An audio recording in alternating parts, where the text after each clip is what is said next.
এই মামলাটা প্রথমে দ্রুত বিচার ট্রাইব্যুনালে ছিল, তখন আমি পিপি ছিলাম। এই মামলাটার আর্গুমেন্ট পর্যায়ে আসার পরে এই মামলাটা আপনার এই আসামি পক্ষের আইনজীবীর আপত্তির কারণে ওইটা এডিজে ওয়ানে ট্রান্সফার হয়ে যায়। এডিজে ওয়ানের জজ সাহেব ছুটিতে যাওয়ার পরে এইটা চার্জে আসেন এডিজে 3, যে ম্যাডাম এই মামলার রায় দিয়েছেন। তিনি এই মামলার মূল বিষয়বস্তু যেটা উপস্থাপিত হয়েছে যে এই যে সুমেল সহ বেশ কয়েকজন আহত হয়েছিল, সুমেল মারা গেছে স্পটেই। এটা দিনে দুপুরের ঘটনা, দিনে দুপুরে শ্যুট আউট।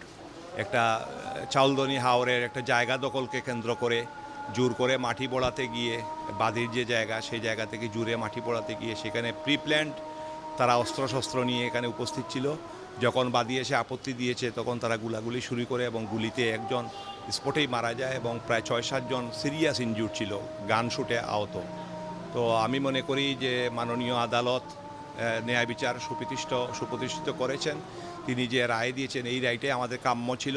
এই ধরনের দিনে দুপুরে হত্যাকাণ্ড এবং সন্ত্রাস এর বিরুদ্ধে অবশ্যই রাষ্ট্রকে রুখে দাঁড়াতে হবে। রুখে দাঁড়াতে হলে আইনের শাসন ও ন্যায় বিচার প্রতিষ্ঠা করতে হবে।